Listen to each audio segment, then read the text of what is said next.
Constitution کے ذریعے آپ اپنی بہت ساری آزادیوں کو سرنڈر کرتے ہیں تاکہ ایک خوشحال اور ایک پرامن معاشرہ تشکیل پائے، اور پھر جب ان کے وائلیشن کوئی بھی کرے تو پھر قانون سب کے لیے برابر ہو۔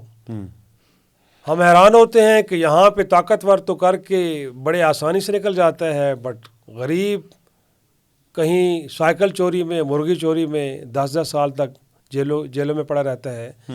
اور جو واقعی فلاحی معاشرے ہیں وہاں پہ بورس جانسن برطانیہ کا پرائم منسٹر، صرف خطا کیا ہوئی ہے کہ ہم نے کووڈ کو لے کے ایک SOPs ڈیولپ کیے تھے کہ اجتماع نہیں کرنا ہم نے، تو آپ نے گھر میں دوستوں کو بلا کے ایک پارٹی کی ہے، آپ نے ان SOPs کی خلاف ورزی کی ہے، تو مسٹر بورس جانسن اب آپ کو اس ملک کے وزیر اعظم رہنے کا کوئی حق حاصل نہیں ہے، آپ گھر جا سکتے ہیں۔ وزرائے اعظم تو یہاں بھی بھجوائے گئے ہیں گھروں میں، جس انداز میں بھجوائے گئے، پھر آپ مجھے ہاٹ واٹر کی طرف دھکیل رہے ہیں، آپ مجھے ابلتے ہوئے گرم پانی نہیں، ابلتے ہوئے پانی کی طرف دھکیلنا چاہ رہے ہیں، بٹ میرا اس میں چھلانگ لگانے کا کوئی ارادہ نہیں ہے۔ یہ ملک اسلام کا قلعہ ہے، ہمارے مالی حالات کچھ دگرگوں ہیں، بس کچھ عرصے میں ہی ہم سیٹ ہو جائیں گے۔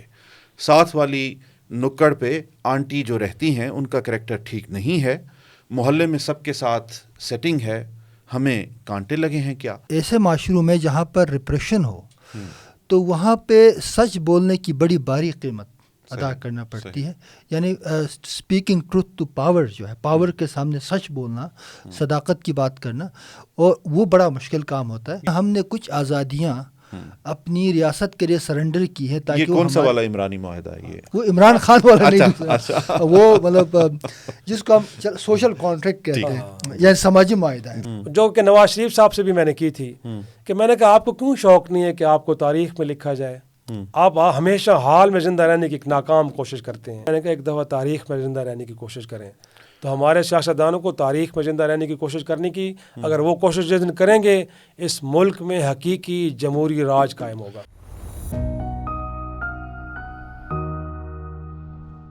خواتین و حضرات، ہماری پرورش میں اصلی بلی مارکا والی معاشرتی علوم کا خاص کردار ہے، اس پر تمام کیپٹلزم اور دوسرے ازم بنانے والوں کا اشتراک بھی شامل ہے۔ تیسری ٹہنی پر کہیں کہیں اماں ابا کی نیم خواندہ تربیت کی چھدری چھاؤں ہے، اس پر اقبال کی شمشیر و سنا اول اور طاؤس و رباب آخر کی گارنشنگ کر لیں تو نتیجتاً ہم ایسے ہی ہیں جیسے ہم ہیں، نہ دھوپ روپہلی ہے اور نہ گھنی چھاؤں ہے، ہم درمیان میں کہیں اٹکے ہیں۔ یہ ملک اسلام کا قلعہ ہے، ہمارے مالی حالات کچھ دگرگوں ہیں، بس کچھ عرصے میں ہی ہم سیٹ ہو جائیں گے۔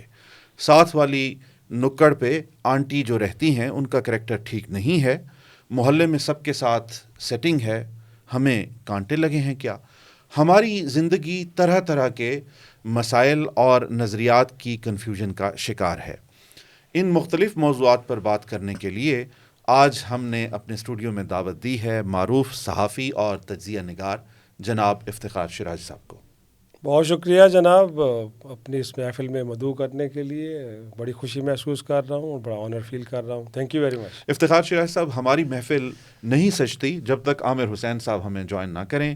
عامر حسین صاحب تجزیہ نگار بھی ہیں، دانشور بھی ہیں، اور اس ملک کی نبض پر اپنا ہاتھ بھی رکھتے ہیں۔ بہت شکریہ شاہ صاحب، میں اتنا بڑا آدمی نہیں ہوں، آپ نے بہت بڑا بنا دیا۔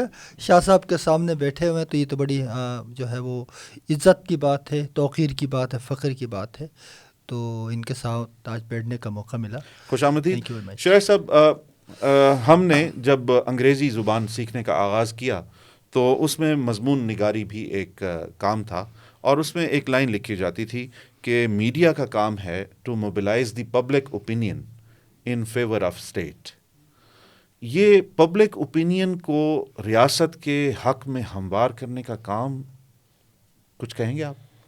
میرے خیال میں یہ ڈیفینیشن شاید کسی درباری نے لکھی ہوگی، اور اس درباری کو میرے خیال میں اس کا ہی معاوضہ ملا ہوگا۔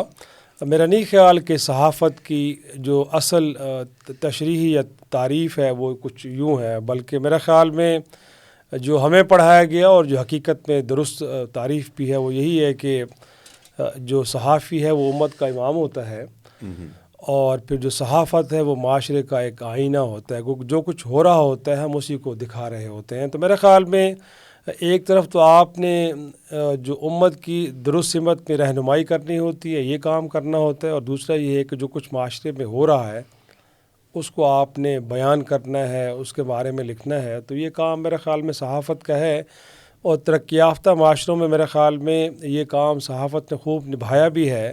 یہی وجہ ہے کہ اس کو ریاست کا چوتھا ستون تصور کیا جاتا ہے. تو میرے خیال میں اس میں کوئی شک نہیں ہے کہ جو ڈیفینیشن میں بتا رہا ہوں شاید یہ درست ہے، جو آپ کو بتائی گئی ہے وہ میرے خیال میں بلی مار کا جو معاشرتی علوم ہے اس میں ضرور ہوگی، ورنہ حقیقت سے اس کو کوئی تعلق نہیں. اچھا شاہ صاحب، دوسری طرف آپ کچھ محتاط بھی کھیل گئے. آپ نے کہا کہ ترقی یافتہ ملکوں میں صحافی یا صحافت چوتھا ستون ہے.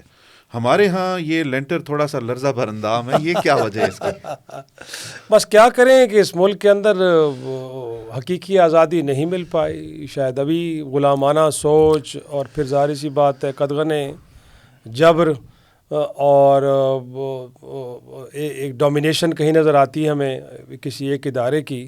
تو پھر ایسے میں آپ کو پتہ ہے کہ جب ایک درخت بہت زیادہ تناور ہو جائے تو اس کے نیچے جو چھوٹے باقی درخت ہیں وہ چھوٹے رہ جاتے ہیں، نہ ان کا قد کاٹ بڑھ پاتا ہے، نہ وہ پھل دے پاتے ہیں. تو میرے خیال میں اس ملک میں صرف صحافت کے ساتھ نہیں بلکہ کئی اور ایسے ادارے ہیں جن کے ساتھ یہی کچھ ہوا ہے کہ ان کے قد کاٹ چھوٹے رکھے گئے ہیں، رہ گئے ہیں، اور پھر وہ پھلدار درخت بن نہیں پایا. تو یہ ہے. شہر صاحب، آپ سمجھتے ہیں آپ نے جو آزادی کی اسپیس آپ کو چاہیے تھی، جو آپ کو چھین کے یا اپنی ڈیٹرنٹ سے یا اپنے کام سے لینا چاہیے تھی بحیثیت صحافی، آپ لوگ وہ لینے میں کامیاب رہے، یا آپ نے ریکوائرڈ ایفرٹ پٹ کی اس کے اندر؟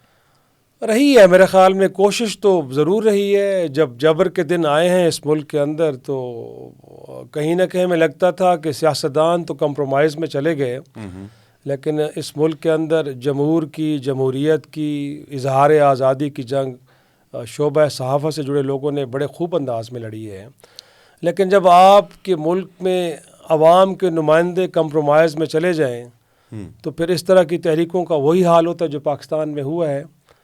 پھر ہم نے دیکھا ہے کہ پھر وہ لوگ کہ جو اپنا سب کچھ گنوا کے کہیں کھڑے تھے اور پھر دائیں بائیں دیکھ رہے تھے اور پیچھے دیکھ رہے تھے کہ ان کے ساتھ اب ان کے وہ رفقا نہیں رہے کہ جو ان کے ساتھ چلے تھے اس منزل کی طرف. تو پھر ہوتا ہے کہ کچھ لوگ مایوس ہو جاتے ہیں، کچھ لوگ پھر دیکھتے ہیں کہ ہاں جس طرف کچھ اور لوگ چل پڑے ہیں ہمیں بھی اس راہ کا تعین کر لینا چاہیے. تو بڑی بد نصیبی ہے اس ملک کے اندر. ہم کہہ سکتے ہیں کہ ضرور کوششیں ہوئی ہیں، لیکن ان کوششوں کو ناکام کرنے والے زیادہ طاقتور تھے، اور پھر ان صفوں کے اندر جو لوگ موجود تھے ان کے جذبے بھی اتنے پاکیزہ نہیں تھے کہ اس منزل کو پاتے. عامر صاحب، شرائط صاحب حساس باتیں کر رہے ہیں، اور میں چاہتا ہوں کہ آپ سے اوپینین لے کے پھر ان کی طرف دوبارہ جاؤں. اس ملک میں یا دنیا کے کسی بھی ملک میں صحافی کا ہاتھ معاشرے کی نبض پہ ہوتا ہے، اور معاشرے کو متبادل بیانیہ دینا صحافی کا کام ہے، اگر ہم اس ڈیفینیشن پہ نہ جائیں جو انہوں نے کہا کہ بلی مارکا والی معاشرتی علوم کی ڈیفینیشن ہے. کیا آپ سمجھتے ہیں کہ ہمارا صحافتی ادارہ یعنی ایز این انسٹیٹیوشن صحافت ہمارے نوجوان کو وہ متبادل بیانیہ دینے میں کامیاب رہی؟ دیکھیے، جیسے شاہ صاحب نے فرمایا کہ صحافت جو ہے معاشرے کا آئینہ ہوتا ہے. اگر معاشرے کے تمام مروجہ قوانین، سیاسی نظام، سماجی نظام اور ثقافتی نظام میں وہ ایک زوال پذیر ہو سب کچھ، تو پھر اس میں صحافت وہی کچھ دکھائے گا، میڈیا وہی کچھ دکھائے گا جو اس معاشرے میں ہے، اس کی ریفلیکشن ہے. یہ بالکل آپ کی بات ٹھیک ہے کہ اس میں ذمہ دار صحافت ہونی چاہیے. ذمہ دار صحافت سے مراد ہے کہ ٹھیک ہے معاشرے میں ایک تنزلی ہے، اوورآل معاشرہ جو ہے اپنے ڈگر پہ نہیں آیا اور خوشحالی نہیں ہے، آگے بڑھنے کے تمام راستے بند ہو چکے ہیں. تو ایسی صورتحال میں پھر جو اچھی صحافت ہے وہ راہیں بھی تعین بتاتا ہے کہ کیا ہونا چاہیے. دیکھیں، بہت سارے نوجوان جو صحافت میں آنا چاہتے ہیں ان کا ایک ہی موٹیویشن ہوتا ہے کہ ہمارے معاشرے کو ایک ایسا رخ دے، ایک ایسا بدلاؤ اور تبدیلی کے لیے راستہ تعین کرنے میں ہم مدد دیں جو بھلائی کا ہو، بہتری کا راستہ ہو. لیکن یہ بہت بڑا مشکل کام ہے، کیونکہ دیکھیں صحافت ہمیشہ ہمارے ملک میں یا دنیا میں جب سے جو پرائیویٹ میڈیا ہے آیا ہوا ہے، ظاہر بات ہے صحافی بھی بندے ہوتے کہیں نہ کہیں، مکمل آزادی نہیں ہوتی، بس جگہوں پہ کمپرومائز کرنا ہوتا. اس کے باوجود بھی جو اچھے صحافی ہیں، جیسے شاہ صاحب جیسے صحافی ہیں، وہ ان تمام اصولوں کے باوجود بھی ایک بہترین ٹرانسفارمیٹیو بات کر جاتے ہیں، اور یہی بات ہوتی ہے. دیکھیں ہم سارا بلیم صحافت پہ بھی نہیں ڈال سکتے کہ معاشرے میں اگر اوورآل زوال پذیر ہو معاشرہ، تو صحافی ایک حد تک راستہ بتا سکتے ہیں. راستہ تعین کرنے کا کام پالیسی سازوں کا ہے، سیاست دانوں کا ہے، اسٹیٹس مین شپ کا ہوتا ہے. اگر وہ سارے کمپرومائز ہو جاتے ہیں تو پھر صحافی تو بات کر سکتا ہے کہ بھائی یہ چیزیں اس طرح ہونی چاہیے، لیکن چیزیں ایسے کیسے ہوں گی، اس کا روڈ میپ کون طے کرے گا؟ وہ سیاسی نظام ہے. تو سیاسی نظام میں بہت ذرا ہوتا ہے. درست، بالکل، اس میں کوئی شک نہیں ہے. جیسے انہوں نے فرمایا کہ جب معاشرے کے تمام شعبے انحطاط کا شکار ہوں تو پھر صحافت آئسولیشن میں تو کچھ ہوتی نہیں ہے. ہم بھی اس معاشرے کا ایک حصہ ہوتے ہیں، تو برے اچھے اثرات ہم بھی ایک طرح سے لے رہے ہوتے ہیں. اور پھر ظاہر سی بات ہے، اگرچہ دیکھا جائے تو ہم تو کہتے ہیں کہ یہ پیشہ انبیاء ہے، گویا کہ آپ پیغام رسانی کرتے ہیں نا. نبی کا کام بھی یہی ہے کہ جو اوپر سے آئی ہوئی وہی ہے اس کو لوگوں تک پہنچانا.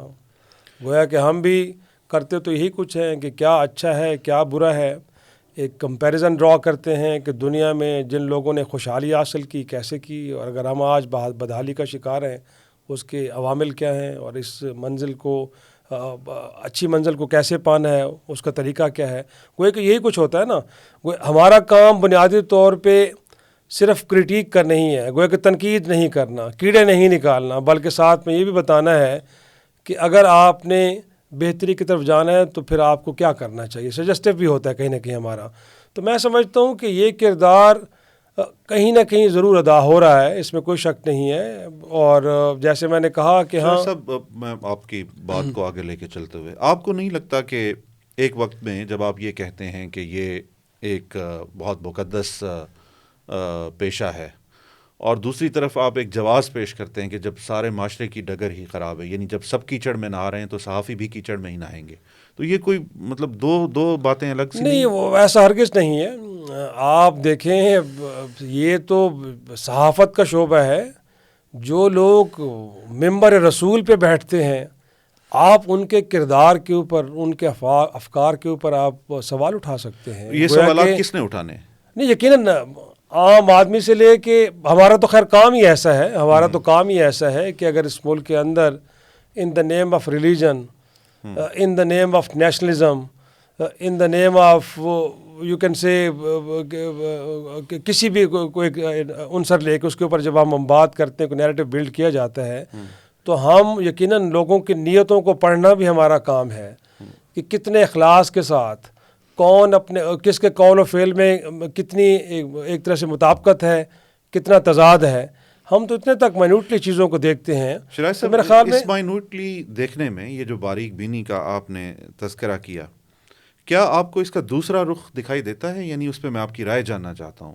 کیا آپ یہ نہیں سمجھتے کہ اس پورے کھیل میں صحافی ایک بڑا سٹیک ہولڈر ہے؟ اس نے جائیدادیں بھی بنائی ہیں، اس کے اس ملک میں بڑے سٹیکس ہیں جس کی وجہ سے وہ کمپرومائز کرنے پہ راضی ہے.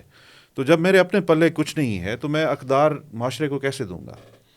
نہیں، دیکھیں میرے خیال میں جو معاشرے انحطاط کا شکار ہوتے ہیں اس میں وجہ یہی ہوتی ہے کہ جو تبلیغ کرنے والے جو مبلغ ہوتے ہیں ان کے کردار اپنے اتنے مضبوط نہیں ہوتے، تبھی ان کی گفتگو میں، ان کے لکھنے میں وہ اثر نہیں ہوتا کہ جو ہونا چاہیے. تو یہ تو بات بڑی درست ہے. اور یہاں پہ بہرحال ایک بات جو حقیقت ہے وہ یہی ہے کہ میجورٹی لوگ اسی طرح کے ہیں کہ جو اپنے ذاتی مفادات کو عوامی مفادات پہ، قومی مفادات پہ ترجیح دیتے ہیں، اور آدھا سچ بولتے ہیں یا سچ نہیں بولتے یا پھر جھوٹ بولتے ہیں. تو آپ کو اس طرح کے لوگ دیکھنے کو ملتے ہیں. میرے خیال میں تبھی تو ہم نیچے جا رہے ہیں، ورنہ دنیا میں نہ تو یہ قدرت کا اصول ہے، قانون ہے، اور نہ ہی کسی معاشرے کا یہ قانون ہو سکتا ہے کہ آپ سچ بولیں راہ راست پہ ہوتے ہوئے آپ منزل نہ پا سکیں. میں نہیں سمجھتا کہ ایسا ہوگا. اس کا مطلب ہے کہ ہمارے قول و فعل میں پھر تضاد ہے، ہماری جو آبجیکٹیوز ہیں وہ بھی کوئی ڈفرینٹ ہیں، تبھی ہم یا تو بھٹک رہے ہیں، منزل نہیں پا رہے، یا پھر یہ کہ مزید ہم مسائل کی دلدل میں دھنستے جا رہے ہیں. تو اس میں کوئی شک نہیں ہے کہ اس میں سارا کردار ہمارا اپنا ہی ہے. عامر صاحب، سارا کردار آپ کا ہے اور کس کو ہوگی توفیق عنایت؟ مطلب پورا سچ کون بولے گا اس معاشرے میں؟ اب یہ بھی بڑا ایک سوال کہ سچ ہے کیا. اچھا، کہ سچ بھی تو بنایا جاتا ہے نا، فیبریکیشن ہوتی ہے سچ کی. میڈیا پہ ایک کرٹیک یہ بھی ہے جدید میڈیا پہ کہ سچ کو تیار کیا جاتا ہے، مینوفیکچر کیا جاتا ہے. اصل میں دیکھا جائے تو ایک تصور ہے سچ کا. تصور یہ ہے کہ اگر آپ پاورفل کے سامنے حق کی بات کرنے کی صلاحیت رکھتے ہیں تو اس کے لیے آپ کے پاس ایک اجتماعی قوت ہونی چاہیے. مطلب بیچارے ایک صحافی کو ہم کہیں کہ بھائی تم سچ بولو اور پورے معاشرے میں انقلابی بات کرو، تو کل اس معاشرے میں اس کی حفاظت کرے گا کون؟ انسان ہے، فیملی ہے، سماج میں رہنے والا انسان. کروں گا کیا جو محبت میں ہو گیا ناکام، مجھے تو اور کوئی کام بھی نہیں. اب مسئلہ یہ ہے کہ شاہ صاحب کہ یہاں پہ ایسے معاشروں میں جہاں پر ریپریشن ہو تو وہاں پہ سچ بولنے کی بڑی باری قیمت ادا کرنا پڑتی ہے. یعنی اسپیکنگ ٹروتھ ٹو پاور جو ہے، پاور کے سامنے سچ بولنا، صداقت کی بات کرنا، اور وہ بڑا مشکل کام ہوتا ہے. یہ کس طاقت کی بات کر رہے ہیں آپ؟ اچھا، میں جس طاقت کی بات کر رہا ہوں وہ آپ بہتر سمجھتے ہیں. اچھا، لیکن میرے خیال میں مجھے تو نہیں، میرے خیال میں طاقت کی شکلیں بدلتی رہتی ہیں. وہ جو اسٹیٹس کو کے ساتھ کھڑا ہونا چاہتا ہے، جو سچویشن کو بدلنے میں رکاوٹ ہے، وہ طاقت ہے. اس کو کوئی نام بھی آپ دے سکتے ہیں. تو بالکل صحیح ہے. شاہ صاحب نے جیسے کہا کہ دیکھیں ایک صورتحال ہوتی ہے، تو اس صورتحال میں اگر آپ، میں اب قوت بہا کی بات نہیں کر رہا ہوں، اس کی طرف نہ جائیں، میں طاقت کی بات کر رہا ہوں. تو ہمارے معاشرے میں دیکھ ہمارے انحطاط کا یہ حل ہے، یہ حد ہو گیا کہ ہم طاقت پہ بھی سوال اٹھاتے ہیں کہ کون سی طاقت. تو دیکھیں نا، معاشرتی علوم جیسا بھی آپ نے ابتدائیہ میں فرمایا، تو جو مطالعہ پاکستان پڑھنے کا ایک فائدہ یا نقصان یہ بھی ہے کہ ہم اپنے بیانیے کو پوری طرح سے آزاد نہیں کر پائے. ہم اپنا آپ کو لبریٹ نہیں کر پا رہے، اور بہت سارے دیواروں پہ پڑے جو نوشتہ دیوار چیزیں ہیں ان کو بھی پڑھتے ہیں غلط انداز میں. ہاں، آپ سمجھ گئے؟ ہاں جی، میں سمجھ گیا، بالکل سمجھ گیا. جانتے بوجھتے پتہ بھی ہے کہ ہم غلط پڑھ رہے ہیں. بالکل، لیکن مجبوری ہے، کیا کریں، ایگزیکٹلی، کیونکہ سانس لینا ہے، زندہ رہنا ہے. بالکل سر. شریف صاحب، کچھ ذاتی سوالات اور انفارمل ڈسکشن کی طرف میں آنا چاہتا ہوں. صحافت میں کتنے عرصے سے آپ؟ بس اب تو اس دشت کی سیائی میں کوئی 30 برس ہو چکے ہیں. گویا کہ زندگی کی 3 دہائیاں میں نے اس پروفیشن کو دی ہیں، اور ظاہر سی بات ہے وہ ایک ڈیلیبریٹ ڈیسیجن تھا، ایک جانا سمجھا.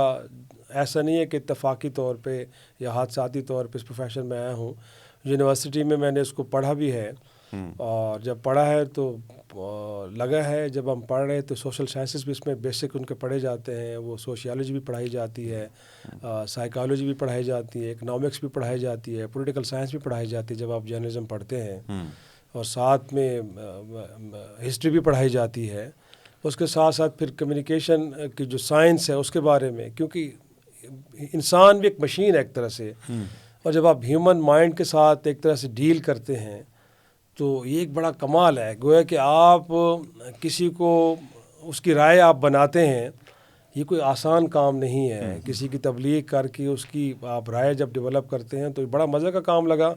تو جب ہمیں پڑھایا جا رہا تھا تو اس وقت بھی ٹیچرز نے کہا تھا دیکھو تمہارے قلم میں زہر ہونا چاہیے، زہر ہونا چاہیے، جو لکھو وہ اتنا کمال ہو کہ وہ اثر کرے، جو بولو اتنا کمال ہو کہ وہ لوگوں کے ذہنوں میں جا کے جگہ بنائے. تو میرے خیال میں وہ کوشش ہم نے ضرور کی ہے.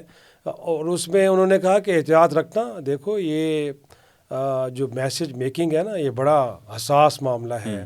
گویا کہ خبر نگاری کوئی عام کام نہیں ہے. تمہاری خبر جو پڑھے گا اس پہ یقین کرے گا اور ویسا ہونے کی کوشش کرے گا، تو دیکھنا ایک تو سچ لکھنا اور بڑے احتیاط کے ساتھ لکھنا. اور تم میں یہ اہلیت ہونی چاہیے کہ تمہیں پتہ ہو کہ جب تم بال کو، ٹینس کی بال کو جب دیوار پہ مارو تو تمہیں اس بات کا علم ہونا چاہیے کہ کتنی شدت سے یہ واپس آئے گی. تو یہ کام ہے صحافی کا کہ جب وہ اپنا میسج سوسائٹی کو ڈسمنیٹ کرے تو اس کو یہ معلوم ہونا چاہیے کہ جب یہ لوگوں کو ذہنوں کو جا کے متاثر کرے گا تو کس انداز میں کرے گا اور لوگ کیسے ریئیکٹ کریں گے. تو یہ ہمیں بتایا گیا. تو اس میں پھر گیٹ کیپنگ ہے, بڑے اور کام ہے. مزے کا تھا جب میں نے پڑھا, پھر آ کے اس کو پریکٹیکلی امپلیمنٹ بھی کیا تو کافی اچھا لگا. شاہد صاحب, آپ نے اگلے سوال کی طرف خود بھی اشارہ کر دیا. اخبار سے لے کے پھر آپ فارمل میڈیا پر آئے, یعنی الیکٹرانک میڈیا کی میں بات کر رہا ہوں. مگر آپ جیسے سینئر صحافیوں کی موجودگی کے باوجود ہم میڈیا میں یہ دیکھتے ہیں کہ کتابچے کو کتا بچہ پڑھا جا رہا ہے, اور بہت ساری غلطیاں ایسی ہیں جو میں دہراؤں تو اب شاید بہت زیادہ وقت. کیا کانٹینٹ ایڈیٹرز آپ کے خیال میں اپنا کام نہیں کرتے, یا میڈیا کے پاس وہ مطلوبہ فلٹر نہیں ہے کہ ایسے لوگ سامنے آئیں جو کم از کم زبان سے واقف ہوں؟ دیکھیں, میرا خیال میں اب ایک ایسی پوزیشن میں ہوں کہ جس کو مینیجریل پوزیشن بھی کہا جاتا ہے, جہاں پہ میں لوگوں کے انڈکشنز بھی کرتا ہوں, اور ایون کہ جو لوگ ہمارے ساتھ کام کر رہے ہوتے ہیں ان کو ایویلویٹ کرنا بھی میرا کام ہے ایک طرح سے. سال بھر کی ان کی کیا پرفارمنس رہی ہے, انہوں نے اپنے آپ کو گروم کیا ہے کہ نہیں کیا, تو یہ ساری چیزیں ہم دیکھ رہے ہوتے ہیں. اور اب بھی جب ہمارے پاس یونیورسٹی سے لوگ آتے ہیں, بچیاں بچے, تو ان سے ہم یہی کہتے ہیں, پہلا سوال یہی ہوتا ہے کہ جرنلزم کیوں پڑھ رہے ہو؟ ٹھیک ہے, کیا یہ آپ کا ایک دانستہ فیصلہ تھا جان بوجھ کے کہ آپ نے اس پروفیشن میں جانا ہے تو آپ کی انسپریشن کون سی تھی, آپ کس سے انسپائر ہوئے ہیں؟ تو یہ پوچھتے ہیں. پھر اگلا سوال میرا یہ ہوتا ہے کہ کیا آپ اخبارات کو پڑھتے ہیں؟ اخبارات کو پڑھتے ہیں تو کیا آپ کالمز کا جو ایڈیٹوریل کا جو سیکشن ہے اس کو بھی پڑھتے ہیں؟ پھر میرا چوتھا سوال یہ ہوتا ہے کہ کیا آپ کتابیں بھی پڑھتے ہیں؟ کتابیں پڑھتے ہیں تو کون سی کتابیں پڑھی ہیں آپ نے, ان دونوں میں آپ کون سی کتاب پڑھ رہے ہیں؟ تو بڑے افسوس سے کہنا پڑتا ہے شاہ صاحب کہ اکثر سوالوں کے جواب نفی میں ہوتے ہیں. تو بڑی مایوسی ہوتی ہے کہ ہم اپنے دور میں جیسے تیسے بہرحال جب اس پروفیشن میں ایک فیصلہ کر لیا تو جانا ہے, تو پھر کم از کم اخبار کو پڑھنے سے لے کے اور جرائد کو دیکھنا, کچھ تھوڑی بہت کتابیں پڑھنا, تو ایک اپنی ہیبٹ ڈیولپ کی تھی. بٹ اب ایسا نہیں ہے. اور اس کے ساتھ جو اکیڈیمیا کے جو لوگ جڑے ہیں, ہمارے دور میں کہتا ہوں کہ یہاں سب زیرو کلاسز کا ایک کانسیپٹ تھا کہ ٹیچر کو لگتا تھا کہ اس کی ایپیٹائٹ ابھی رہتی ہے, کچھ اس کی پڑھانے کی بھوک ابھی ختم نہیں ہوئی. تو وہ گزارش کیا کرتے تھے کہ کیا ایسا ممکن ہے کہ یونیورسٹی جب سٹارٹ ہو رہی ہے گویا کہ 8 بجے, تو ہم 7 بجے آ جایا کریں تاکہ 7 سے 8 بجے میں ایک ایکسٹرا کلاس لے لیا کروں. تو میں سمجھتا ہوں کہ میرے پاس کچھ اور نالج ہے, میں وہ امپارٹ میں آپ کو دینا چاہتا ہوں. تو اس وقت کے اسٹوڈنٹس بھی بڑے ویلکمنگ تھے. گویا کہ ہمیں دقت تو ضرور, مشکل تو ضرور پیش آتی تھی کہ ہمیں 1 گھنٹہ پہلے یونیورسٹی جانا پڑتا تھا, بٹ ہم جایا کرتے تھے. عامر صاحب, میں شرائط صاحب کی گفتگو کو ہی آپ کی طرف لے کے چلتا ہوں. ہم ہمیشہ ہماری معاشرتی علوم کا ایک المیہ یہ بھی ہے کہ ہم گزشتہ یاد کرتے ہیں کہ پچھلی جنریشن جو تھی وہ بہتر تھی, جیسے شرائط صاحب نے کہا. مگر اس تمام تر بہتر اور کنڈیوسو انوائرمنٹ کے ساتھ جو ہم سمجھتے تھے کہ پہلے موجود تھی اور اب نہیں ہے, ہم لوگ ہیں جنہوں نے موجودہ معاشرے کو تخلیق کیا ہے. تو آپ کو مسنگ لنک کہاں دکھائی دیتا ہے؟ دیکھیے, یہ ایک لمبا سفر ہوتا ہے کسی معاشرے کو, ایک تسلسل ہے. ہمارا زوال جو ہے نا ایک لمبے سفر کے بعد آیا ہے. شیرازی صاحب جس دور کی بات کر رہے ہیں نا, ہم بھی جب اسٹوڈنٹس تھے تو بالکل موٹیویشن ٹیچر میں ہوتی تھی, اور وہ پڑھانا چاہتے تو ہم خود پڑھنا بھی چاہتے تھے. یعنی پڑھنا لکھنا ایک آرگینک آپ کی لائف کے ساتھ لنک معاملہ تھا. اصل میں ڈسرپشن بہت آیا, ہم جس ڈسرپشن کے تیار نہیں تھے. یعنی دیکھیں, مسئلہ یہ ہوتا ہے کہ جو معاشرے ٹیکنالوجی بناتے ہیں, تخلیق میں ان کا کردار ہوتا ہے, وہ خود اس کا حصہ ہوتے ہیں تبدیلی کا, تو وہاں پہ یہ تبدیلی نیچرل سے نظر آتی ہے, اس میں ڈسرپشن نظر نہیں آتا. جن معاشروں کے اوپر یہ امپوز ہوتا ہے, مثلا جو ٹیکنالوجی آج ہم یہ یوز کر رہے ہیں, یہ ہم نے بنایا نہیں ہے, ہمارے اوپر آئی ہے. کیا ہم ذہنی طور پہ, اپنے اخلاقی طور پہ اور ہر حوالے سے کیا اس نئی جدت کے لیے تیار تھے, اس یعنی تبدیلی کے لیے تیار تھے؟ اگر نہیں تھے تو اس سے بھی ایک ڈسرپشن آئی ہے. یعنی بیسیکلی معاشرے کے اندر جو انفلوئنسز ہیں, کچھ تو معاشرے کے اپنے ہوتے ہیں. اگر معاشرہ ایک بہتر ڈگر پہ ہے, تعلیمی نظام بہتر ہے, اور ایک کوالٹی ایجوکیشن کے ساتھ معاشرہ آگے بڑھتا ہے, ہیومن جو ہے ڈیولپمنٹ پہ جہاں انویسٹمنٹ ہوتی ہے, تو وہ معاشرہ اس تبدیلی کو فوراً اڈاپٹ کر سکتا ہے اور اس میں پھر اس طرح کی ڈائیورجنس نہیں آتی. ہم دیکھیں پاکستان ساؤتھ ایشیا میں ہیومن ڈیولپمنٹ میں سب سے کم انویسٹ ہم کرتے ہیں. ہمارا بہت ہی کم ہے. اور اب ہیومن ڈیولپمنٹ انڈیکس دیکھیں تو ہم پتہ ہے 146 نمبر پہ ہیں. تو مطلب یہ ہے کہ ہمارے یہاں تک پہنچنے میں اوور آل جو ہماری ترجیحات ہیں، قومی ترجیحات، یعنی لوگوں پہ انویسٹ نہیں کرنا، تعلیم پہ انویسٹ نہیں کرنا، صحت پہ نہیں کرنا. جس معاشرے میں 40% بچے سٹنٹنگ کر رہے ہوں، یعنی ان کی پراپر نشو نما یا گروتھ نہیں ہو رہی ہو، تو وہاں ایک بیمار معاشرہ ہی پیدا ہوگا نا. اور وہ بیمار معاشرے سے جو ذہن نکلتا ہے وہ ذہن بھی بیمار ہی ہوگا. شرائع صاحب، عامر صاحب نے جو گفتگو کی ہے، یعنی یہ اسٹنٹڈ گروتھ کی بات کر رہے ہیں، میل نیوٹریشن کی بات کر رہے ہیں، تعلیم کی، صحت کی، ذہنی سطح کو بلند کرنے کی. آپ کو لگتا ہے ہمارا عام صحافی ان اصطلاحات سے آگاہ ہے اور ان اصطلاحات کے حوالے سے جو اس کی ذمہ داری ہے حساسیت کریٹ کرنے کی معاشرے میں، وہ کر رہا ہے؟ بڑے افسوس سے کہنا پڑتا ہے کہ بالکل نہیں، بالکل بھی نہیں. یہی سب سے بڑا المیہ ہمارا ہے. ایک تو یہ جو بات کر رہے تھے نا کہ بھئی اب وہ معیار ہمیں دیکھنے کو نہیں ملتا، نہ تو اکیڈیمیا میں نہ ہی اسٹوڈنٹس میں. جس ملک کے اندر ایک تو یہ ہے کہ اکنامک انسیکیورٹی اتنی زیادہ ہو، تو وہاں پہ ہوتا کیا ہے کہ education for the sake of job ہوتی ہے کہ آپ نے کوئی نوکری حاصل کرنی ہے، لہٰذا آپ نے کوئی ڈگری لینی ہے، لہٰذا آپ نالج سیکھ نہیں کر رہے ہوتے، آپ نے وہ ڈگری کے پیچھے جا رہے ہوتے تاکہ ریکوائرمنٹ پوری ہو جائے، اس کے بعد میں کہیں پہ اپلائی کروں اور مجھے ایک اچھی سی نوکری مل جائے تاکہ میرے اکنامک پرابلمز ہیں وہ ریزالو ہو جائیں. تو اس میں پھر آپ نالج تو گین نہیں کر رہے ہوتے نا. تو پرابلم یہ ہے کہ اب یہاں پہ یہ ہو چکا ہے کہ جو ایجوکیشن ہے وہ for the sake of job ہے. اب ٹیچرز جو ہیں وہ بھی ظاہر سی بات ہے اس طرح اپنے پروفیشن کے ساتھ کمیٹڈ نہیں ہیں. پھر اکیڈیمیا کی جو ہم ڈیولپمنٹ کرتے تھے کہ ان کو ہم اتنا پالش کریں، گویا کہ ملک کے اندر پھر ملک کے باہر جاتے تھے ہائر کورسز کے لیے، پی ایچ ڈی کورسز کے لیے، وہ ٹرینڈز بھی ہمیں کم دیکھنے کو مل رہے ہیں. پھر ہم نے ایجوکیشن کو زیادہ کمرشلائز کر دیا ہے، اس سے بھی ایک کوالٹی ڈیٹیریٹ ہو گئی ہے. تو کافی ملٹیپل فیکٹرز اپنی جگہ پہ. ایک تو یہ ہے. رہ کے معاملہ یہ کہ جو آپ کہہ رہے ہیں کہ جو ریئل ایشوز ہیں پاکستان کے، کیا ان کو ہمارا آج کا صحافی ہائی لائٹ کرتا ہے؟ تو بالکل بھی نہیں کرتا. جس طرح کے فگرز دے دیے ہیں، بلکہ اس سے آگے چلیں. جس ملک کے اندر 3 کروڑ بچے، کل بھی میں کسی مباحثے میں تھا جس کا انتظام حکومت وقت نے کیا تھا، کہ 3 کروڑ بچے آؤٹ آف سکول ہوں جس ملک کے اندر. جس طرح بتایا کہ 5 سال سے کم عمر کے بچے سٹنٹڈ گروتھ کا شکار ہے 40%. جس ملک کے اندر ہیلتھ فیسلٹیز کا عالم یہ ہے کہ شاید 1400 لوگوں کے لیے کہیں ایک ڈاکٹر اویلیبل ہے. پاکستان وہ ملک ہے کہ جہاں زچگی میں آج بھی خواتین کی اموات دنیا میں سب سے زیادہ ہے. پاکستان وہ ملک ہے کہ جس کا پاپولیشن گروتھ ریٹ آج بھی دنیا سے کہیں زیادہ ہے. اور اس کے مقابلے میں آپ کے پاس جو وسائل ہیں وہ دن بدن گھٹتے جا رہے ہیں. کسی کو یہ معلوم نہیں ہے کہ یہ واٹر سٹریس کنٹری ہے اور کل کو یہ ایک پانی سے محروم ملک ہونے جا رہا ہے.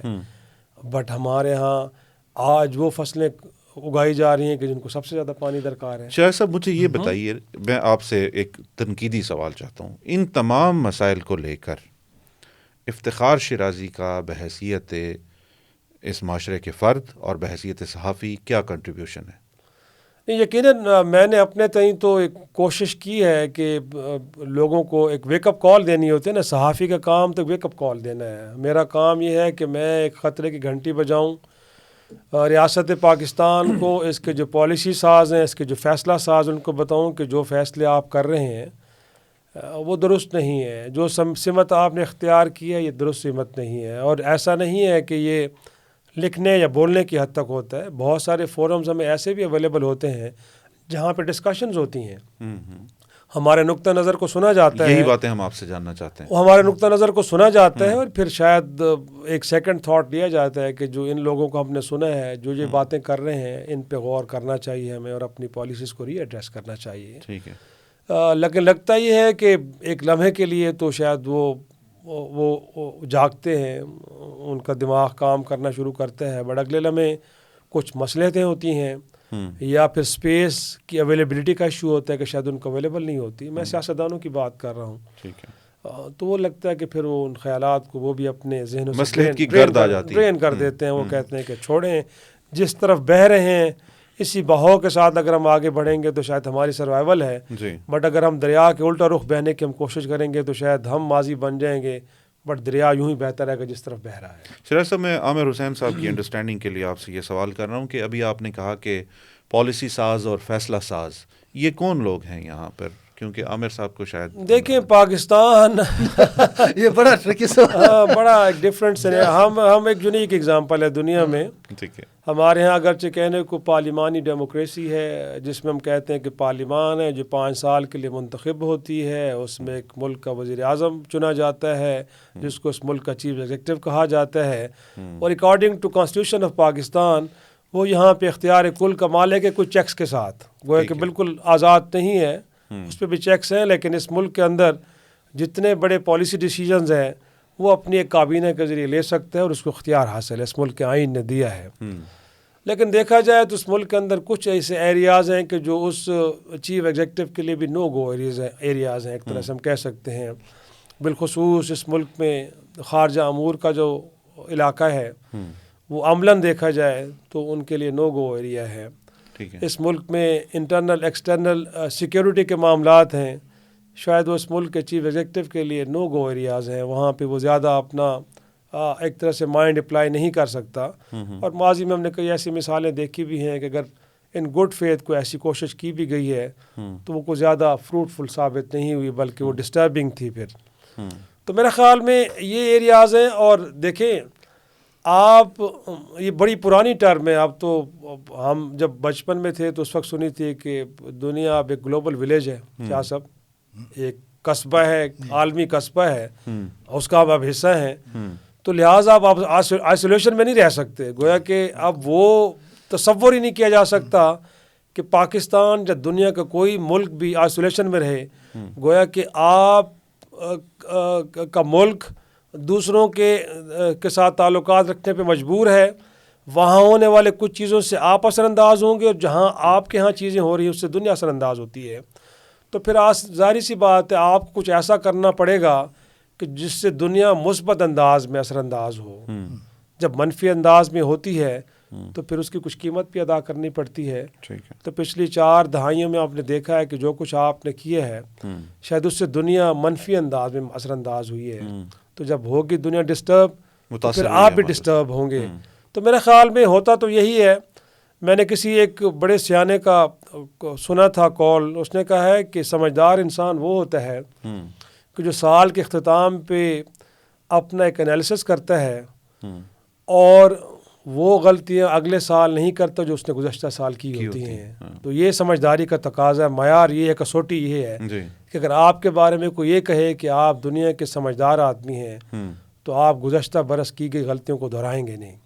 لیکن اگر آپ دہرا رہے ہیں تو پھر آپ کے بارے میں یہی کہا جا سکتا ہے کہ یا تو آپ دیوانے ہیں یا آپ کا جو مینٹل سطح ہے وہ اتنی ایوریج ہے، اتنی سطحی ہے کہ آپ دنیا کی جانب سے آنے والے ریئیکشن کو نہ تو پڑھ پا رہے ہیں اور نہ اس کے اکارڈنگلی اپنے آپ کو ٹھیک کر پا رہے ہیں.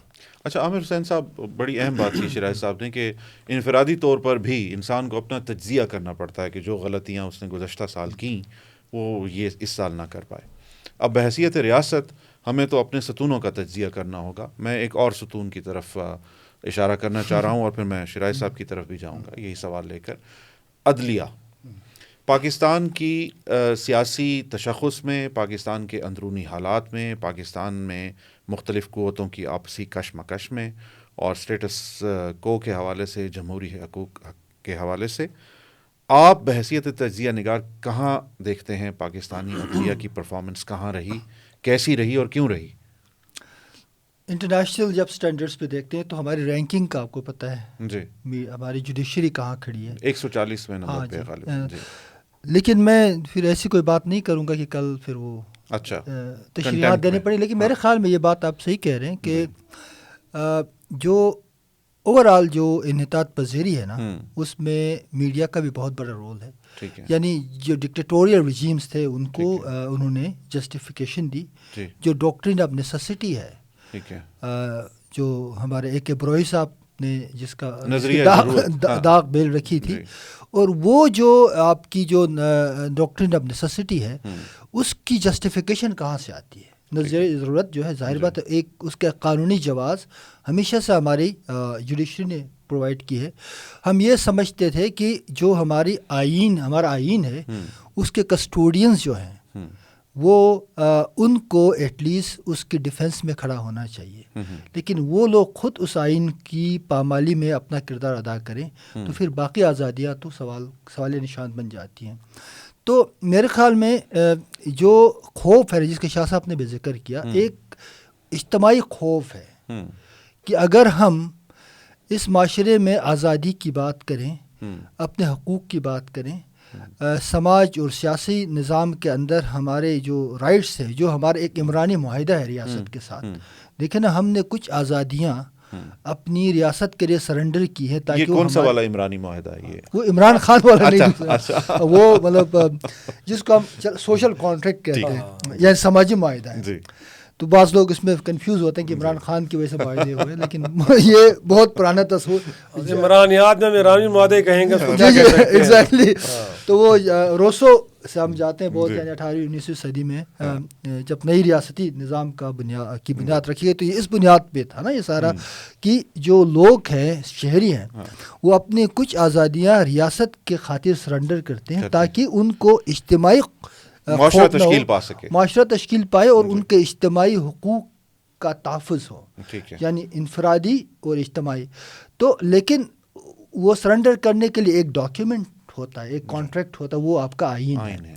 تو آئین آپ کو بتاتا ہے کہ آپ کے کیا حقوق ہیں، کیا فرائض ہیں. صرف حقوق کی بات نہیں، فرائض کی بات. ہمارے شہری ہونے کی حیثیت سے ہمارے ڈیوٹیز بھی ہیں، رائٹس بھی ہیں، اور اس میں ایک ہمیشہ توازن رہتا ہے. توازن تب رہتا ہے جب پاور کے تمام پلرز، ریاست کے جو ستون ہیں، چاہے وہ عدلیہ ہو، مقننہ ہو، انتظامیہ ہو، تمام ستون اپنے اپنے مدار کے اندر، اپنے اپنے ایریاز کے اندر اپنا فنکشن اس آئینی ڈاکیومنٹ جو دستاویز ہے، جو دستور ہے، اس کے مطابق کریں گے. تو اس سے پھر آپ کے معاشرے کے اندر استحکام بھی آئے گا، معاشرے میں تبدیلی اور آگے بڑھنے کا ایک چاہت بھی پیدا ہوگی. اور ساتھ یہ بھی ہوگا کہ دنیا میں جہاں بھی نارمل ریاستیں ہوتی ہیں، یعنی ہمیں ایک نارمل ریاست بننا ہوگا، ایک ایسی ریاست جو نارمل ریاست کا مطلب ہے جو بنیادی جمہوری اصولوں پہ چل کے ترقی بھی کرے. اس ریاست کا فائدہ یہ ہے کہ آپ معاشی طور پہ بھی خوشحال ہوں گے، آپ کی سیکیورٹی بھی کمپرومائز نہیں ہوگی، آپ انٹرنیشنل ریلیشن میں بھی آپ کا ایک بڑا اچھا نام ہوگا، آپ کا ویزا آپ کا پاسپورٹ آخری نمبر پہ نہیں جائے گا. تو یہ چیزیں آپ کریں گے. تو میرے خیال میں یہ سب کو سوچنا ہے آج. مطلب شرائع صاحب، عامر حسین صاحب کی گفتگو کو آپ کی طرف پلٹنا چاہتا ہوں، اور میں نے معذرت آپ کو درمیان میں روکا بھی اس لیے کہ ایک بہت اہم پوائنٹ کی طرف ہم آ گئے تھے. بحیثیت صحافی آپ نے بہت عرصہ عدلیہ کے فیصلوں کی کوریج بھی کی اور آپ نے اس پہ اپنے تبصرے بھی پیش کیے. ہم بھی چاہتے ہیں آپ سے کہ پاکستان کی پیدائش سے اب تک کی جو تاریخ رہی ہے، خاص طور پہ ریاست کے اس ستون کی جسے ہم عدلیہ کہتے ہیں، اس پہ آپ کا تبصرہ جامع کیا رہے گا؟ اس سے پہلے کہ میں عدلیہ کے بارے میں اپنی رائے کا اظہار کروں، یہ جو ابھی بات کر رہے تھے نا، ہمارے ہاں پرابلم یہ ہے کہ ہم نے کچھ لفظوں کی جو تعریف ہے اس کو بدلنا ہے. ٹھیک ہے. گویا کہ جو بیوروکریسی کی تعریف ہے اس کو افسر شاہی سے نوکر شاہی کرنا پڑے گا. کیا بات ہے، زبردست. ٹھیک ہے. اور جو یہاں پہ اختیارات کی ڈیفینیشن ہے اس کو طاقت کی بجائے ذمہ داری قرار دینا پڑے گا. گویا کہ اگر ہم کہیں گے اختیارات سے مطلب طاقت نہیں ہے بلکہ یہ آپ ذمہ دار ہو گئے ہیں، ذمہ داری ادا کرنی ہے، تو پھر جا کے چیزیں بدلیں گی. اگر ہم نے ان تعریفوں کو ایسے رکھا تو پھر ہم اسی اسٹیٹس کو کا شکار رہیں گے، کیونکہ یہ اسٹیٹس کو ایک مخصوص طبقے کو سوٹ کرتا ہے جو رول کرتا ہے اس ملک کو. ٹھیک ہے. تو وہ نہیں چاہے گا کہ اس ملک کی رعایا بھی ان کے ساتھ آ کے کھڑی ہو اور اس ملک کے اندر ایک سوشل ویلفیئر اسٹیٹ بنے. گویا کہ ایگزامپلس موجود ہے. جس پارلیمانی ڈیموکریسی کو آپ فالو کرتے ہیں، اس پارلیمانی جمہوریت نے دنیا میں فلاحی ریاستیں قائم کی ہوئی ہیں. اچھا. برطانیہ کی ریاست ایک فلاحی ریاست ہے، اسکینڈینیوین کنٹریز کی، یورپ کی ریاستیں فلاحی ریاستیں ہیں، جہاں پہ ریاست نے آپ کے کھانے کی، آپ کے جابس کی، آپ کی تعلیم کی، آپ کی صحت کی، آپ کے سر پہ چھت کی ذمہ داری لی ہوئی ہے. گویا کہ یہ ریاستیں کہتی ہیں کہ آپ اس ملک کے اندر یہ ساری چیزیں ریاست پہ چھوڑ دیں، یہ ہم آپ کے لیے کریں گے. آپ کا کام یہ ہے کہ جو ذمہ داری آپ کو سونپی گئی وہ ایمانداری کے ساتھ ادا کریں. پھر جس طرح شاہ صاحب نے بھی کہا کہ کانسٹیٹیوشن کے ذریعے آپ اپنی بہت ساری آزادیوں کو سرنڈر کرتے ہیں تاکہ ایک خوشحال اور ایک پرامن معاشرت تشکیل پائے، اور پھر جب ان کے وائلیشن کوئی بھی کرے تو پھر قانون سب کے لیے برابر ہو. ہم حیران ہوتے ہیں کہ یہاں پہ طاقتور تو کر کے بڑے آسانی سے نکل جاتا ہے، بٹ غریب کہیں سائیکل چوری میں، مرغی چوری میں 10-10 سال تک جیلوں میں پڑا رہتا ہے. اور جو واقعی فلاحی معاشرے ہیں وہاں پہ بورس جانسن، برطانیہ کا پرائم منسٹر، صرف خطا کیا ہوئی ہے کہ ہم نے کووڈ کو لے کے SOPs ڈیولپ کیے تھے کہ اجتماع نہیں کرنا ہم نے، تو آپ نے گھر میں دوستوں کو بلا کے ایک پارٹی کی ہے، آپ نے ان SOPs کی خلاف ورزی کی ہے. تو مسٹر بورس جانسن، اب آپ اس ملک کے وزیر اعظم رہنے کا کوئی حق حاصل نہیں ہے، آپ گھر جا سکتے ہیں. اور اس بورس جانسن کو بڑی خاموشی سے گھر جانا پڑتا ہے. اچھا نہیں، یہاں پہ ایک بات میں آپ سے اور وضاحت کے لیے چاہتا ہوں. وزرائے اعظم تو یہاں بھی بھجوائے گئے ہیں گھروں میں، جس انداز میں بھجوائے گئے، پھر آپ مجھے ہاٹ واٹرز کی طرف دھکیل رہے ہیں، آپ مجھے ابلتے ہوئے گرم پانی نہیں، ابلتے ہوئے پانی کی طرف دھکیلنا چاہ رہے ہیں، بٹ میرا اس میں چھلانگ لگانے کا کوئی ارادہ نہیں ہے. میں جینا چاہتا ہوں. ایک بڑا جنون سوال کر رہا ہوں. عامر صاحب، آپ بھی یہ جانتے ہیں کہ عدالت نے اپنا رول پرفارم کرتے ہوئے اس ملک میں وزرائے اعظم کو گھر بھجوایا ہے. وہ طاقت کے دیکھیں، بڑی ایک حساس اگزامپل آپ کو دینے لگا ہوں کہ جب 1400 سال پہلے کربلا معلیٰ میں نواسۂ رسول کو شہید کرنا اور ان کی زبان میں قتل کرنا مقصود تھا، اور یہ ثابت کرنا تھا کہ یہ ایک باغی ہے جو ریاست اسلامیہ کے خلاف اٹھ کھڑا ہوا ہے، لہٰذا اس کی سرکوبی بڑی ضروری ہو گئی ہے. تو آپ نے بھی تاریخ پڑھی ہے، شاہ صاحب نے بھی پڑھی ہوگی کہ اس وقت جو مفتی اعظم تھے قاضی شورا، یہ مقدمہ ان کے سامنے رکھا گیا تھا. گویا کہ پہلے مرحلے میں تو جواب یہ ملا کہ تم پاگل ہو، تم دیوانے ہو، نواسۂ رسول کے قتل کا فتویٰ مجھ سے لینے آئے ہو. لیکن اس کے بعد کچھ مصلحتیں، کچھ خوف، کچھ لالچ آیا، اور رات کی تاریکی میں وہی قاضی شورا صاحب بدل گئے، اور اگلے دن انہوں نے اسی فتوے پہ دستخط کر دیے، مہر تصدیق ثبت کی کہ ہاں قتل حسین جائز ہے. تو آپ آج کے عدلیہ سے جڑے کرداروں کے بارے میں یہ کہہ رہے ہیں کہ فیصلے تو وہ تو دیتے ہیں، فیصلے وہ دیتے ضرور ہیں، لیکن تاریخ ان کو اپنی کسوٹی پہ پرکھتی ہے کہ کیا یہ فیصلے واقعی قانون اور آئین کی روح سے دیے گئے ہیں یا مصلحتوں کا اور خوف کا شکار ہو کے دیے گئے ہیں. تو میرے خیال میں مورخ کسی کے ساتھ رعایت نہیں کرتا، تاریخ کسی کے ساتھ رعایت نہیں کرتی. تو جس نے حق کے ساتھ کھڑا ہونا ہوتا ہے تاریخ اس کو بھی نہیں بھولتی، اور جو جبر و ظلم کے ساتھ کھڑا ہوتا ہے تو جو وہ 1400 سال پہلے ہو یا آج کی تاریخ میں ان کا ذکر ضرور ہوتا ہے. تو میں سمجھتا ہوں کہ وہ مولوی تمیز الدین ہوں، وہ افتخار چودھری ہوں، چیف جسٹس آف پاکستان، یا کوئی اور ہوں، جب وہ کسی جابر کے ساتھ، کسی غیر آئینی نظام کے ساتھ کھڑا ہوتا ہے تو پھر ظاہر سی بات ہے تاریخ اس کا بیان کرتی ہے، اور کیا بھی ہے. اور وہ لوگ کہ جو دوراب پٹیل کی شکل میں گویا کہ الگ ہو جاتے ہیں یا کھڑے ہو جاتے ہیں کہ نہیں یہ جبر ہے، یہ ظلم ہے، اس جوڈیشل مرڈر میں نے شریک نہیں ہونا، تو وہ الگ ہو جاتے ہیں. تو میرے خیال میں دیکھیں بات تھوڑی سی لمبی ہو جائے گی، لیکن جس دن نواز شریف صاحب 2017 میں نااہل ہو کے مری میں کچھ دن گزار کے پنجاب ہاؤس میں بیٹھے تھے، تو میں نے ان سے یہی کہا تھا، میرا مکالمہ ان سے یہی تھا، میں نے کہا میاں صاحب آپ بڑی اچھی کوشش کر رہے تھے، آپ اس ملک کے اندر جمہور کی حکومت لانے کی کوشش کر رہے تھے، آپ اس ملک کے اندر سویلین سپریمیسی کی بات کر رہے تھے، آپ اس ملک کے اندر جمہوریت کو مضبوط دیکھنا چاہ رہے تھے، بڑا اچھا کام کر رہے تھے آپ. لیکن کیا آپ کو بھول گیا تھا کہ یہ کام ذوالفقار علی بھٹو بھی کرنے لگے تھے، اور آپ کے مقابلے میں بلا کے ذہین سیاستدان تھے دنیا کو آپ سے بہتر جانتے تھے، لوگوں کے مزاج آپ سے زیادہ بہتر پڑھ سکتے تھے، لیکن وہ کام بھی، وہ جو غلطی انہوں نے کی تھی وہ غلطی آپ نے بھی کی ہے. وہ یہ کام اکیلے کرنے چل پڑے تھے، ٹھیک ہے، لہٰذا وہ نہ کر سکے. آپ نے بھی یہ کام اکیلے کرنے کی کوشش کی ہے. تو یہ اگر کام آپ نے کرنا ہے تو ملک کے وزیر اعظم کا، ملک کی سیاسی بڑی جماعت کے رہنما کو یہ حالات اس سے یہ تقاضا کرتے ہیں کہ باقیوں کو بھی اس قافلے میں شریک کریں. یہ کامیابی اگر آپ کی ہوگی، آپ بطور لیڈر اس کامیابی کو سمیٹیں گے، اس کامیابی میں باقیوں کو حصہ دار بنائیں گے تو آپ اس منزل کو پا پائیں گے. اگر نہیں کریں گے تو وہی کچھ ہوگا جو آپ کے ساتھ ہوا ہے. آپ سمجھتے ہیں معاشرے کے باقی کردار بشمول میرے اس قافلے میں شامل ہو کر اس کی قیمت ادا کرنے کے لیے تیار ہیں؟ دیکھیں، میرے خیال میں لوگ ہونا چاہتے ہیں. میں لوگوں سے ہمیشہ، میرا ایک ڈیفرنٹ بیانیہ ہے. میں کہتا ہوں کہ جب یہ ملک مارد وجود میں آ رہا تھا، کمیونیکیشن کے کوئی بہت زیادہ ذرائع نہیں تھے، لوگ اتنے زیادہ تعلیم یافتہ نہیں تھے، ان کے جو پروسیسر جن کو ہم دماغ کہتے ہیں زیادہ بہتر انداز میں نہیں چلتے تھے. یا نیا ملک کی ضرورت کیا تھی، اقبال کے تصور پاکستان سے زیادہ آشنا نہیں تھے، لیکن اس کے باوجود بھی وہ تحریک ہر طرح کی رکاوٹیں، گویا کہ اپنوں کی جانب سے بھی رکاوٹیں تھیں، غیروں کی جانب سے تو تھیں، عبور کرتے ہوئے انہوں نے اتنا بڑا میریکل کر دیا، ایک ملک بنا دیا.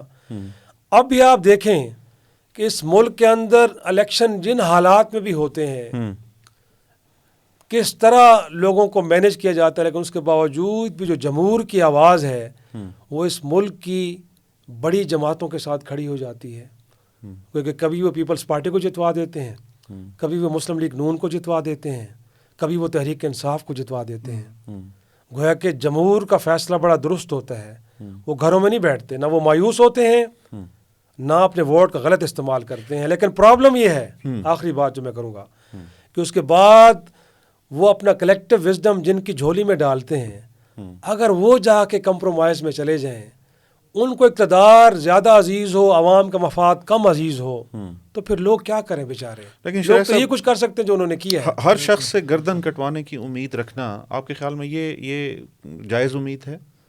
دیکھیں، جب جبر اور گھٹن اتنی زیادہ بڑھ جائے تو پھر تہران کی سڑکوں پہ بھی ایک دن میں 70,000 لوگ مارے گئے تھے، لیکن اس جبر سے، اس گھٹن سے جان چھڑانا مقصود تھا تو انہوں نے کہا کہ بالکل.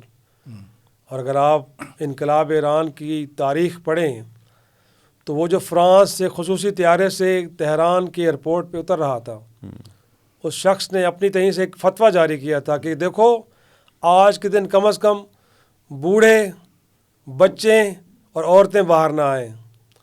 لیکن وہ قوم کہ جو اس قدر گھٹن کا شکار تھی، اس کے بچے بھی، اس کے بوڑھے بھی، اس کے عورتیں بھی سڑکوں پہ آ گئیں. گویا کہ اس کی اس بات کو نہیں مانا گیا، کیونکہ وہ چاہ رہے تھے کہ دس از دا رائٹ مومنٹ، کہ اگر ہم نے اس جبر سے، اس گھٹن سے جان چھڑانی ہے تو ہمیں سب کو باہر نکلنا پڑے گا، خدا نہ خواستہ یہ موقع ہم سے چھوٹ نہ جائے، ضائع نہ ہو جائے.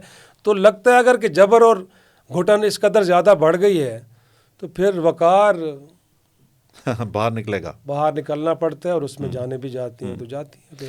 عامر صاحب، مختصر کامنٹ چاہتا ہوں آپ کا. ہم بحیثیت معاشرے کے کیا اس سطح پر ہیں جہاں پہ شراج صاحب نے کہا کہ ہم باہر نکلنے کے لیے، ارتقاء کے لیے تیار ہیں؟ میرے خیال میں ہم ہیں، کیونکہ 1960s کا آپ دور پاکستان کا دیکھیں تو ایوب خان کو گھر بیچنے والے عوام ہی تھے نا، لوگ ہی تھے. افتخار چودھری کے پیچھے بھی چلو ہم بیوقوف ضرور بن گئے، لیکن بہت بڑی تحریک بنی تھی. ہم عوام جو ہے وہ بیسیکلی جس کو کھونے کے لیے، جس کے پاس کچھ نہ ہو تو اس نے پھر سڑکوں پہ نکلنا ہوتا. دنیا کے تمام، جیسے شاہ صاحب نے انقلاب ایران کی بات کی، فرانسیسی انقلاب کی بات کریں، بولشوک انقلاب کی بات کریں، دنیا کے جتنے بھی انقلابات ہیں اس میں لوگ نکلے ہیں. کیونکہ اگر آپ کے پاس ریپریشن حد سے بڑھ جائے تو، اور لوگوں کا ایک پیمانہ ہوتا صبر کا، معاشرے کا، اگر وہ لبریز ہو جاتا تو پھر لوگ ڈیفینیٹلی باہر نکلتے ہیں. اور ہمارے معاشرے میں بھی یہ بات ہے کہ ہمارے یہاں جو ہے وہ زیادہ ہو گئی ہے، ایک طرح سے پولرائزیشن بڑھ گئی ہے. ہم تقسیم ضرور ہوئے، لیکن ایک ایسا لمحہ آتا ہے جس میں لوگ یہ محسوس کرتے ہیں کہ ابھی ان کو نکلنا چاہیے. اور ہماری خوش قسمتی یا بدقسمتی سمجھے کہ ہمارے نظام نے یہ سکھا دیا ہے کہ اب یہاں نجات کی کوئی گنجائش نہیں ہے، لوگ نکلنے کے لیے تیار بھی ہیں. اچھا، آپ دونوں احباب موجود ہیں اور میرا ایک سوال ہے آپ سے، مختصر جواب چاہتا ہوں آپ دونوں سے.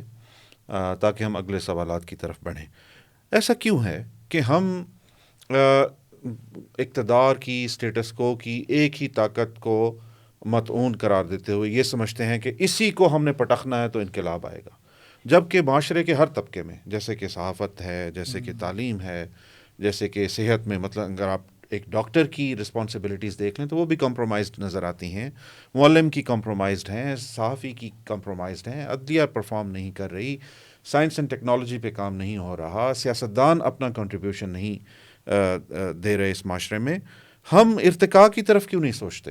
ایوولوشن کی طرف کیوں نہیں جاتے؟ ریولوشن تو ہمیشہ ہائی جیک ہوتا ہے دنیا بھر میں.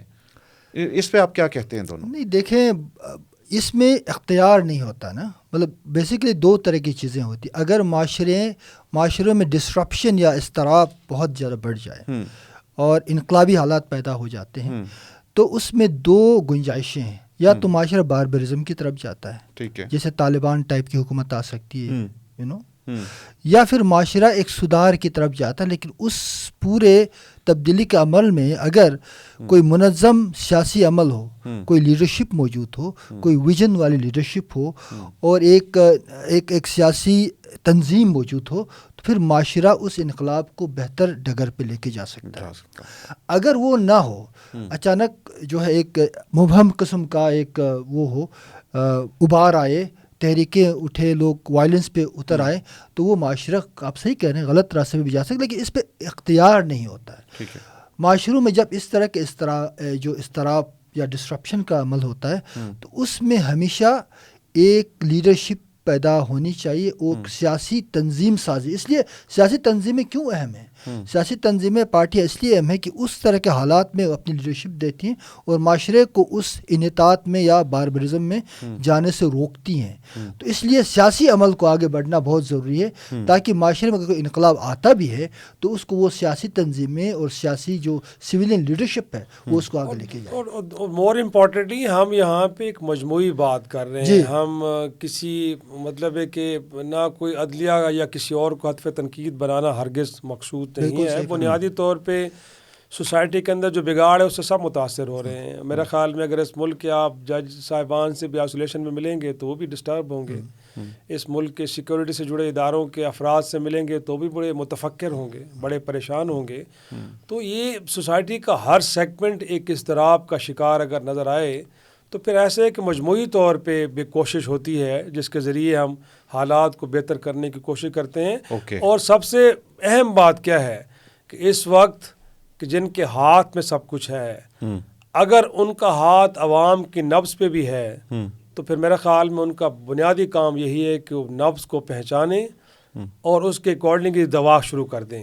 تو اگر آپ دوا شروع کر دیتے ہیں تو میرا خیال میں پھر چیزیں ایڈریس ہونا شروع ہو جاتی ہیں. ابھی ہم وینٹیلیٹر پہ نہیں گئے آپ کے خیال میں؟ نہیں، ہرگز نہیں گئے. میرا نہیں خیال کہ وہ صورتحال آئی ہے کہ جس میں بالکل ہم مایوسی کی اتاہ گہرائیوں میں جا پہنچے ہوں، ایسا ہرگز نہیں ہے.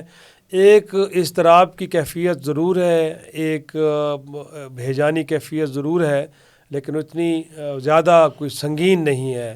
ابھی بھی ہمارے پاس وقت ہے اور اگر تھوڑی سی ریئلائزیشن ہو، مور امپورٹنٹلی ہم بات، کیونکہ کل کے مباحثے میں بھی یہی میں نے بات کی ہے کہ بنیادی طور پہ دیکھا اگر یہ جائے کہ یہ جو کامیابی کی طرف اگر ہم جائیں گے تو یہ سب کی ہوگی، بٹ فیلئر بھی سب کا ہوگا.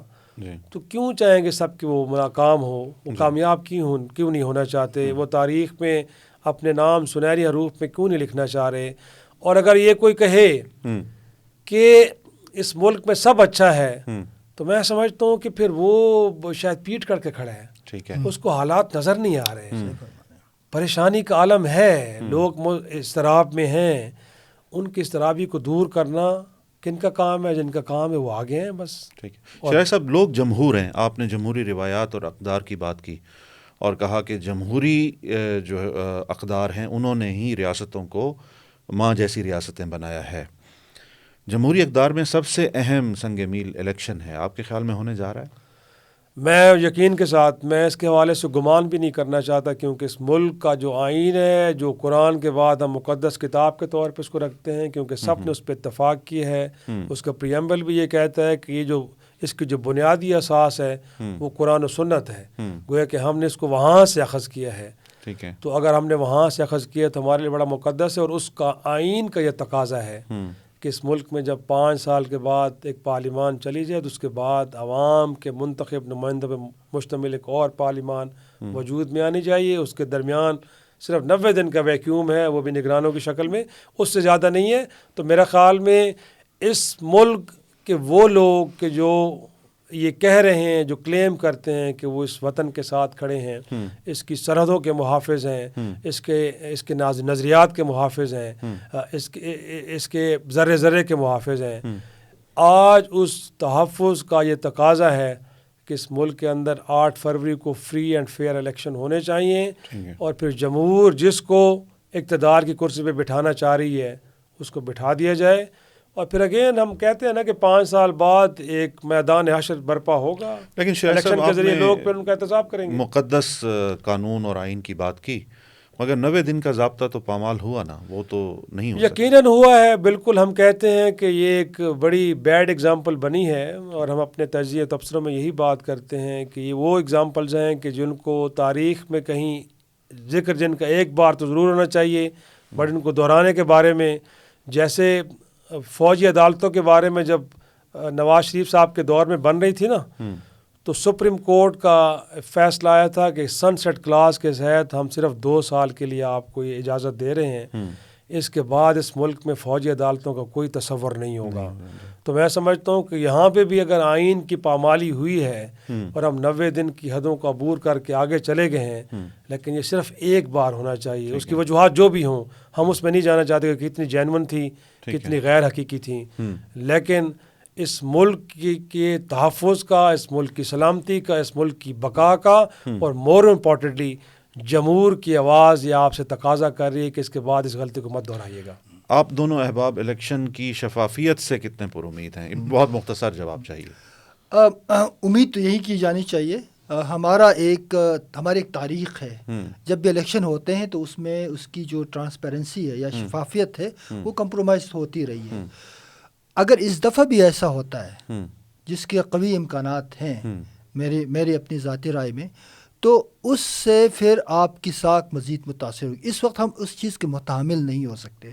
پاکستان اس وقت جس بحران کا شکار ہے، اگر الیکشن کے بعد یہ بحران پھر کھڑا ہوتا ہے اور پھر مختلف سیاسی مخالفین اس کے ریزلٹس کو تسلیم نہیں کرتے، تو اس کے جو نتائج ہوں گے وہ بہت خطرناک ہو سکتے ہیں. تو میرے خیال میں ہوش کے ناخن لینے چاہیے. شاہ صاحب نے جسے فرمایا کہ آئین اور قانون کے تحت جو ذمہ داری ہے اداروں کی تمام کی، وہ اس کو پورا کرتے ہوئے شفافیت کو انشور کر، اور شفافیت نظر آنی چاہیے. مطلب people should see that this is transparent election, اور شفافیت نظر آئے گی تو ڈیفینیٹلی ایک جو وقار ہے وہ مجروح نہیں ہوگا اس عمل کا.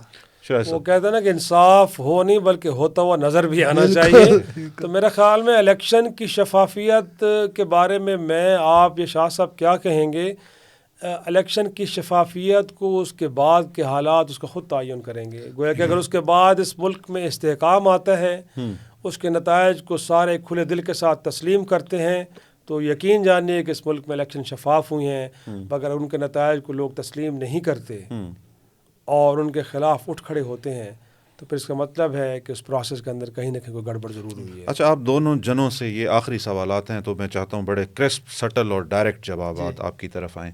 دونوں احباب آپ صحافت سے متعلق رہے، 3 دہائیاں آپ نے گزاری صحافت میں، پھر آپ کا تاریخ پر بھی نظر ہے، ظاہر ہے. میں جاننا یہ چاہتا ہوں کہ پاکستان کی سیاسی قوتیں، بلکہ میں سوال کو مزید اسپیسیفک کر دوں. پاکستان کی 3 بڑی سیاسی قوتیں، پاکستان مسلم لیگ، پیپلز پارٹی اور تحریک انصاف.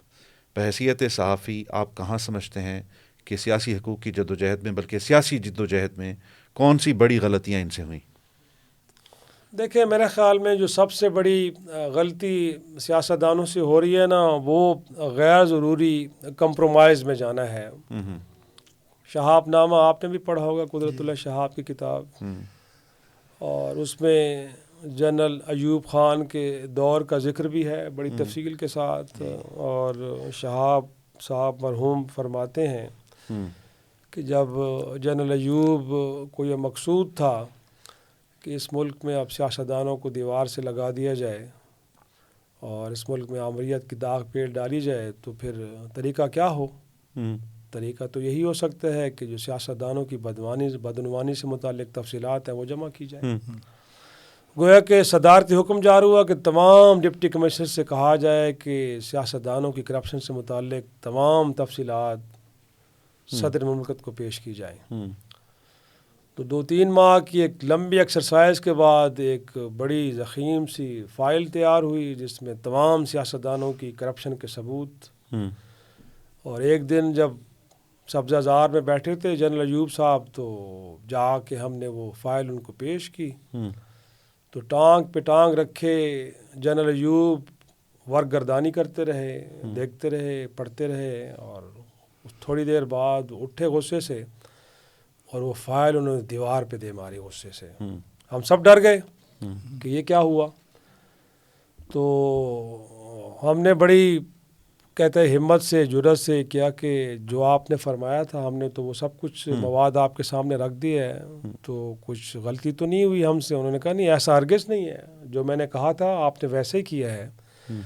لیکن میں یہ دیکھ کے یہ پڑھ کے حیران ہو رہا ہوں کہ کسی سیاستدان نے اپنے علاقے میں ڈسپنسری بنوائی ہے، کسی نے اسکول بنوایا ہے، کسی نے اپنے علاقے میں بجلی کے پول لگوائے ہیں، لیکن یہ کوئی کرپشن ہے؟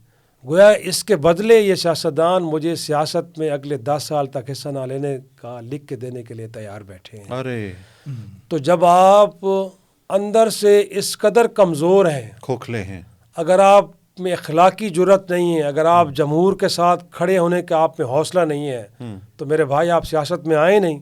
کاروبار کریں، نوکری کریں، بیرون ملک جا کے مزدوریاں کریں، بٹ یہ راگ نہ الاپیں کہ آپ اس ملک کے عوام کے حقیقی نمائندے ہیں. جب کٹھن وقت آئے تو نیلسن منڈیلا کی طرح 27 برس کال کوٹھڑی میں گزاریں. لیکن شرائط صاحب اس مارٹن لوتھر کنگ جونیئر کی طرح آپ وہاں اس کوٹھڑی میں اٹلانٹا میں وہ قید خانہ دیکھ کے آیا ہوں جہاں پہ وہ بیٹھ سکتا تھا یا کھڑا ہو سکتا تھا، سو نہیں سکتا تھا، بٹ ایک جسٹیفائڈ مومنٹ کے لیے وہ نکلا ہے باہر، اس نے فریڈم واک کی ہے تو اس نے وہ گول اچیو کیا ہے. وہاں کے گوروں کو، وہاں کے کالوں کو انسان تسلیم کرنا پڑا ہے. اور جنوبی افریقہ میں 23 سے 27 برس کال کوٹھڑی میں گزارنے والے نیلسن منڈیلا کو وہاں کے سفید فاموں نے سلوٹ بھی کیا ہے اور اقتدار بھی لوٹا دیا ہے. تو جب آپ کی منزل درست ہو، آپ کے جذبے سچے ہوں، تو پھر آپ کو 10-10 سال کے ایگریمنٹ کر کے چھپ کے جانے کی ضرورت نہیں ہے. اور مور امپورٹنٹلی میں آپ کو بات کر رہا ہوں جو کہ نواز شریف صاحب سے بھی میں نے کی تھی کہ میں نے کہا آپ کو کیوں شوق نہیں ہے کہ آپ کو تاریخ میں لکھا جائے؟ آپ ہمیشہ حال میں زندہ رہنے کی ایک ناکام کوشش کرتے ہیں، ہر بار آپ حال میں رہتے ہیں. آپ اپنے قریبی رفقا کو، مشاہد اللہ خان صاحب مرحوم میرے بڑے قریبی دوست تھے، میں نے کہا کچھ تھوڑی سی بات انہوں نے کی تو آپ نے ان سے پورٹ فولیو واپس لے لیا وزارت کا. دوسرے آپ کے جو عزیز ہیں، قریبی ہیں، اپنا سینیٹر کیا نام ہے جی وہ جن کو ڈسکوالیفائی کیا گیا تھا کہ انہوں نے بجلی کا بل ادا نہیں کیا، پنجاب ہاؤس کا، ابھی نام ان کا میرے ذہن میں آ جائے گا، تو انہوں نے کوئی بات کی تو آپ نے ان کو بھی پارٹی سے الگ کر دیا. وہاں سندھ میں ہمارے وکیل دوست بھائی ہیں، ان کو بھی اسی طرح آپ نے پارٹی سے نکال دیا. تو یہ آپ اتنے کمپرومائزز کرنے کے باوجود بھی اقتدار آپ کے ہاتھ سے چھن گیا. تو بہتر یہ ہوگا کہ میں نے کہا ایک دفعہ تاریخ میں زندہ رہنے کی کوشش کریں. تو ہمارے سیاستدانوں کو تاریخ میں زندہ رہنے کی کوشش کرنے کی، اگر وہ کوشش جس دن کریں گے اس ملک میں حقیقی جمہوری راج قائم ہوگا. عامر صاحب، شرائط صاحب نے اہم مثالیں دیں نیلسن منڈیلا صاحب کی اور مارٹن لوتھر کی. آئی ہیڈ اے ڈریم، مجھے ان کی وہ تقریر کا ایک بہت انہی کی ہے غالباً. بالکل ایسے ہی جی. اب اس ملک میں بھی قربانیوں کی مثالیں تو ہیں، وہ مطلوبہ نتائج کیوں نہیں حاصل ہو سکے؟ دیکھیں اس ملک میں جو اسے شاہ صاحب نے بڑے زبردست طریقے سے وضاحت کی ہے کہ اگر آپ کا سامنا کس قوت سے ہے، آپ کے سامنے پاور کا پروپورشنیٹ پاور جس کو کہتے ہیں، اس سے آپ نے لڑنا ہے تو آپ سیاستدانوں کی جو کانسٹیچوئنسی ہے وہ لوگ ہیں، ٹھیک ہے، عوام ہیں. عوام میں جب آپ کی روٹس نہیں ہوں گے، آپ کی جڑیں عوام میں نہیں ہوں گی، آپ بنانا نہیں چاہتے ہیں، تو پھر کل آپ جب آئسولیٹ ہوں گے تو پھر کوئی نکلے گا بھی نہیں۔ عمران خان کے حوالے سے بہت سارے لوگوں کے یہ کا گمان تھا کہ شاید اس کو جیل میں ڈالیں گے تو لوگ گھیراؤ کر کے جیل کو توڑ کے نکالیں گے، لیکن لوگ گئے نہیں۔ اس کی وجہ یہ ہے کہ دیکھیں، آپ ایک خاص طبقے کو لے کے معاشرے کو تبدیل نہیں کر سکتے۔ جو پسا ہوا طبقہ ہے، جو ابھی سڑکوں پہ نہیں آیا، جو آئے گا تو تباہی وہاں سے ہوگی، کیونکہ ان میں سے کسی پارٹی کے روٹس اس کے ساتھ نہیں ہیں۔ انہوں نے ان کو یا تو لبیک کے لیے چھوڑ دیا ہوا، یا تو انہوں نے اس کو کسی آؤٹ فٹ جو آرگنائزیشن ہے اس کے حوالے کیا ہوا ہے، وہ اپنی کانسٹیچوئنسی بنا رہے ہیں ادھر۔ تو یہ جو مین اسٹریم پارٹیز ہیں، یہ اب ان کو ان کی انسٹیبلٹی کا ایک وجہ یہ بھی کہ جہاں کانسٹیچوئنسی بنتی ہے ان کو پاورفل لوگ سپورٹ بھی کرتے ہیں تاکہ یہ جو نا اسٹیبلٹی ان میں نہ آئے۔ تو یہ جو درمیان والی بڑی سیاسی پارٹیاں ہیں نا، نہ یہ اوپر کی ہیں یا نہ نیچے کی ہیں، اور جہاں ہمیں تھوڑی امید یا آپٹیمزم تبدیلی کی ہے وہ یہ ہے کہ اگر یہ پارٹیاں واپس اپنے حلقوں میں جائے یا عوام میں جائے، جمہور میں جائے اور اپنے طاقت کا مظاہرہ کرے، تو پھر وہ طاقت کا جو بیلنس ہے جو بگڑ چکا ہے وہ بہتر ہو سکتا ہے اور جمہوریت واپس آ سکتی ہے۔ شاہ صاحب نے جو بات کی اس کے آگے میں کچھ نہیں کہہ سکتا۔ شاہ صاحب، نک دا کوکا کیوں نہیں لب رہا؟ بس وہ میرے خیال میں کہیں گہری کھائی میں گر گیا ہے، اس لیے نہیں مل پا رہا، اور اس کے اوپر کافی مٹی پڑ گئی ہے، تو اب تو کافی زیادہ لوگ چاہیے اس کو ڈھونڈنے کے لیے۔ لیکن یہ ہے کہ امید رکھنی چاہیے، امید کا دامن آپ نہ چھوڑیں، ہرگز مایوسی ویسے بھی گناہ ہے۔ تو میرے خیال میں ظاہر سی بات ہے، اس امید کے ساتھ ہم آگے بڑھ رہے ہیں کہ اس ملک کے لوگوں کے کوئی قصور نہیں ہے، انہوں نے کوئی جرم نہیں کیا، انہوں نے کوئی خطا نہیں کی ایک الگ ملک حاصل کر کے۔ اور اگر آج ہمارے پڑوس میں بھارت 800 ارب ڈالر کی ریزرو کے ساتھ دنیا کی 2030 میں تیسری بڑی معیشت بننے جا رہا ہے، یا ہم چین کی بات کرتے ہیں 3.4 ٹریلین ڈالرز کے ریزرو کے ساتھ عملاً دنیا کی پہلی معیشت بن چکا ہے، کہ جو آج امریکہ جیسی معیشت کو بھی لون دے رہا ہے، یا ہم سے الگ ہونے والا بنگلہ دیش آج 70-80 ارب ڈالر کی ایکسپورٹ کر رہا ہے۔ تو میں سمجھتا ہوں کہ پھر ہمیں بھی یہ حق حاصل ہے، اور یہ حق اس سے محروم زیادہ دیر تک عوام کو نہیں رکھنا چاہیے۔ یہ بڑا وائبرنٹ ملک ہے، دنیا کے معاملات میں اس کا بڑا ایک رول ہے۔ تو میں سمجھتا ہوں کہ ہم تو وہ لوگ ہیں کہ شاید آج بھی چین کے لوگ یہ اس بات کو ایڈمائر کرتے ہیں کہ فار ایسٹ اور امریکہ کے درمیان سفارتی کنیکٹیوٹی اس ملک میں ممکن بنائی۔ ہینری کسنجر کو لے کے یہی گئے بیجنگ میں 70 کی دہائی میں، اور ہم نے دنیا کو کئی ایسے کمال خیالات دیے ہیں کہ جن کے ذریعے ورلڈ فورمز کریٹ ہوئے ہیں۔ ہمارے لوگوں نے دنیا کی معیشتوں کو ٹھیک کیا ہے، دنیا کو ترقیاتی منصوبے دیے ہیں۔ تو میں سمجھتا ہوں کہ بڑی زرخیز زمین ہے، اس سے جڑے لوگ بڑے ذہنی طور پہ زرخیز ہیں، یہ کمالات کرنے کے لیے تیار ہیں، لیکن اس کے لیے جو فیلڈ ہے، اب آپ یہ نہ سوال کر دیں کہ لیول پلینگ فیلڈ میسر ہے کہ نہیں ہے، تو وہ انگریڈینٹس میک شور کر دیں، یقین دونیں یہ کمند ڈالنے کے لیے تیار ہیں۔ سر صاحب، کوئک راؤنڈ میں 2-3 مختصر سوالات کے مختصر جوابات دیجیے۔ پاکستان میں زرد صحافت کا وجود ہے یا پوری صحافت ہی زرد ہے؟ زرد صحافت کا وجود نہ صرف پاکستان میں موجود ہے بلکہ دنیا میں بھی موجود ہے۔ میں نے کسی زمانے میں اٹلانٹا میں بیٹھے CNN کے بڑے کمال جرنلسٹ نک رابرٹسن سے یہ سوال کیا تھا کہ جب آپ ایمبیڈڈ جرنلزم کرتے ہیں، جب آپ فوجوں کے ساتھ موو کر رہے ہوتے ہیں، تو آپ کی خبر کے ذرائع تو صرف فوج ہی ہوتے ہیں اور تو کوئی نہیں ہوتا۔ تو اس کو ماننا پڑا کہ بالکل آپ ٹھیک کہہ رہے ہیں، ہم ون سائیڈڈ خبر دے رہے ہوتے ہیں، ہم ایک طرف کی خبر دے رہے ہوتے ہیں، دوسری طرف کی خبر نہیں دے رہے ہوتے۔ اور پھر آپ دیکھیں کہ اس دنیا میں کتنے ایشوز کے اوپر جو ویسٹرن میڈیا ہے وہ آپ کو بائسڈ لگا ہے، آپ کو لگا ہے کہ یہ تو ایک طرف کی کہانی بتا رہے ہیں، دوسری طرف کی کہانی تو ہمیں دکھائی نہیں رہا۔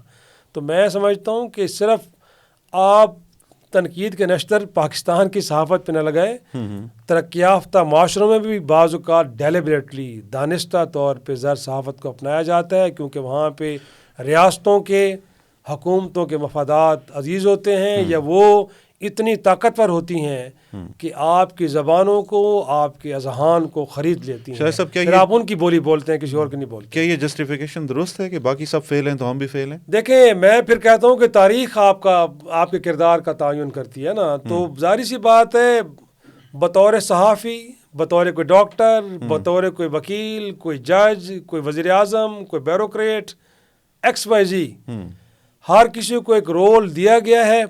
اگر وہ اپنے رول کے ساتھ انصاف کرتا ہے تو میں سمجھتا ہوں کہ پھر ہمیں نام دیو مالی، محمد حسین آزاد کی کتاب جو مجھے گریجویشن میں پڑھائی گئی، وہ ایک مالوی تھا، ڈپٹی نذیر احمد کا ایک مالی تھا، لیکن وہ اپنے کام سے اتنا کمیٹڈ تھا کہ تاریخ کے اوراق نے اس کو اپنی دامن میں محفوظ کر لیا ہے.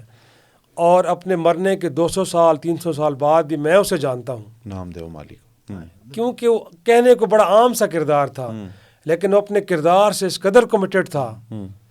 اور لکھنے والا لکھتا ہے کہ جب سوکھا پڑا ہندوستان میں، بڑی سننے والی بات ہے، کہ جب شہر کے سارے باغ ویران ہو گئے، صرف نام دیو مالی کا باغیچہ ہرا بھرا تھا، کیونکہ وہ اپنی پیٹھ پہ کئی کوسوں دور سے پانی ڈھونڈ کے لاتا تھا ان پودوں کے لیے، ان درختوں کے لیے. اور جس دن وہ مرا ہے، وہ شہد کی مکھیوں کا جھنڈ اڑ رہا تھا، وہ اپنے کام میں مگن تھا، اس کو یہ نہیں پتا تھا کہ اتنا خطرہ اس کے اوپر منڈا رہا ہے. اور اس دور میں اس شہد کی مکھیوں نے اس کو اس قدر کاٹا کہ اس سے وہ جاں بر. تو یہ کمٹمنٹ کا لیول ہے. تو آج بیٹھ کے میں شاید آپ کو 300 سال بعد وہ قصہ سنا رہا ہوں. تو اگر کوئی یہ راستہ اپنانا چاہتا ہے تو تاریخ اس کو اپنے ہاں اتنا بہترین مقام دے گی کہ لوگ اس کو اگزامپل کے طور پہ. سر صاحب 30 سالہ صحافتی زندگی، سب سے مزیدار واقعہ کوئی سنائیے اپنی ذاتی صحافتی زندگی کا. یار کوئی مسٹیک، کوئی فمبل، کچھ کوئی فمبل تو نہیں، بٹ یقیناً نہیں، ایسا نہیں ہے. کچھ ایسا نہیں ہوا کہ جس سے میرے ادارے کو یا مجھے بطور صحافی شرمندگی اٹھانی پڑی ہو. لیکن ہمیں یاد ہے کہ جب اسامہ بن لادن کی یہاں پہ ایک حملے میں ہلاکت ہوئی تھی اور ان کو مارا گیا، تو اس کے اگلے 2 دن بعد 3 دن بعد یوسف رضا گیلانی صاحب وزیر اعظم تھے. تو ان کا فرانس کا دورہ تھا اور بطور صحافی میں بھی اس وفد میں شامل تھا، اور میرے کچھ اور 2 صحافی بھی تھے. خصوصی طیارے پہ ہم گئے اور فرانس کا ٹور اپنی جگہ پہ ایک بڑا مشکل تھا. اسامہ بن لادن کا یہاں پہ مرنا، اس کے بعد پورا ویسٹرن میڈیا صف آ رہا تھا کہ اس ملک کا چیف ایگزیکٹو آ رہا ہے، تو اس سے سوالات ہوں گے کہ یہ کیسا تھا، کہ کتنا موسٹ وانٹڈ شخص پاکستان کے اندر رہ رہا تھا اور آپ بے خبر تھے. سوالات اپنی جگہ پہ ہوئے جیسے انہوں نے ہینڈل کیے، لیکن جب 2-3 دن کا دورہ ختم کر کے ہم واپس آئے تو ہم فرانس کے ایئرپورٹ سے اڑے ہیں، اور اڑنے کے کوئی آدھے گھنٹے بعد جہاز نے ہچکولے لینا شروع کر دیے. تو میرے ساتھ میرے صحافی دوست ضمیر حیدر بیٹھے تھے، تو مجھے کہہ رہے کہ یار لگتا ہے کہ ویدر بڑا رف ہے. تو میں نے کہا ذرا جھانکو باہر تو تارے نظر آ رہے ہیں. تو ویدر بالکل ٹھیک ہے، میں نے کہا. تو وہ جو جہاز کی ناہمواری تھی، جو جھولنا تھا، وہ بڑھتا گیا. اور اس دوران کہ ہمیں وہ سرو کرنے کے لیے جو ایروسٹس آئی تھی، تو وہ ٹرالی بھی گرنے لگی، سامان جو اوپر لگیج پڑا تھا. اور تھوڑی دیر میں ہی گیلانی صاحب آئے، انہوں نے کہا ہے کہ بھائی جہاز کا جو آٹو پائلٹ سسٹم خراب ہو گیا ہے، لہٰذا اب جہاز عملاً کنٹرول میں نہیں رہا. تو آپ پائلٹ اس کو مینولی کنٹرول کرنے کی کوشش کر رہے ہیں، تو آپ سب دعا کریں اور پینک نہ لیں. اس دوران کچھ ہماری خاتون صحافی تھیں، وہ چیخیں مار کے بے ہوش بھی ہو گئیں. تو انفیکٹ بڑی مشکل صورتحال تھی، اور ذہن میں اس وقت چل رہا تھا میرے کہ کیونکہ اسامہ بن لادن کی وہاں پہ ہلاکت ہوئی ہے، اور یہ ہمارے ساتھ اس وقت ملک کا چیف ایگزیکٹو سفر کر رہا ہے، تو خدا خیر کرے یہ اگلی کہانی کیا ہونے جا رہی ہے. تو بہرحال تھوڑی دیر بعد وہ جہاز ہموار ہوا، اس کو انہوں نے مینولی کنٹرول کیا. پھر کٹ دا لانگ سٹوری شارٹ، جب ہم پھر دوبارہ فرانس کے ایئرپورٹ پہ ایمرجنسی لینڈنگ کرنے گئے تو جہاز کے جو لینڈنگ ایئر تھے وہ خراب ہو گیا. تو اس کے بعد جب ہم اترے ہیں تو ساتھ میں ایمبولینسز کھڑی تھیں، کیونکہ کچھ بھی ہو سکتا تھا. اور پھر ہمیں گاڑیوں میں بٹھا کے فوراً لے گئے واپس. اور میں نے اس وقت پائلٹ کو آنسوؤں سے روتے ہوئے دیکھا ہے. اس نے کہا تھا کہ آج ایک معجزہ ہوا ہے، گویا کہ امید کوئی نہیں تھی کہ ہم بحفاظت اترتے، بس کوئی جہاز میں ایسا شخص ضرور ہوگا کہ جو ہمارے لیے ایک نئی زندگی کا باعث بنا ہے۔ تو بہرحال یہ ایک واقعہ شریف تھا۔ صاحب، پروگرام کے اختتام کی جانب بڑھتے ہیں۔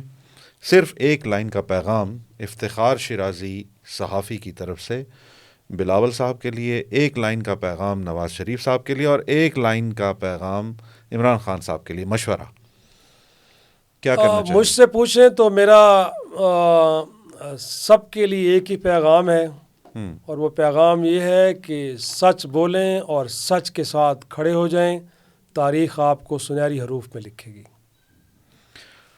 عامر صاحب، سچ کی قیمت ادا کرنے کے لیے آپ تیار رہیں، اور دوسرے ہے کہ سدھر جائیں، ارے سدھر جائیں اور لوگوں کے پاس جائیں اور لوگوں سے امیدیں رکھیں، لوگ ہی آپ کو بچائیں گے اور لوگ ہی اس نظام کو بچائیں گے۔ افتخار شیرازی صاحب، عامر حسین صاحب، میں بہت شکر گزار ہوں۔ Thank you. خواتین و حضرات، آج کل ہزارہ کے ایک گلوکار کا ایک گانا ہور سنا سلیموں تو کتھا کتھا گئی ہیں بہت مشہور ہو رہا ہے۔ تو سلیموں یعنی یہ ہماری جو پوری ایک سماجی سفر تھا، یہ کہاں کہاں رکا اور ہم کہاں کہاں گئے، اس پر ایک سیر حاصل گفتگو تو اگرچہ ہم آج کے محدود وقت میں نہیں کر سکے، مگر ہم نے بہت سارے سٹاپ اوورز کو آج ڈسکس کیا۔ ہم چاہیں گے کہ افتخار شیرازی صاحب ہمیں دوبارہ بھی جوائن کریں اور ہم اسی سفر کو جاری رکھیں۔ آپ سب کا بہت شکریہ۔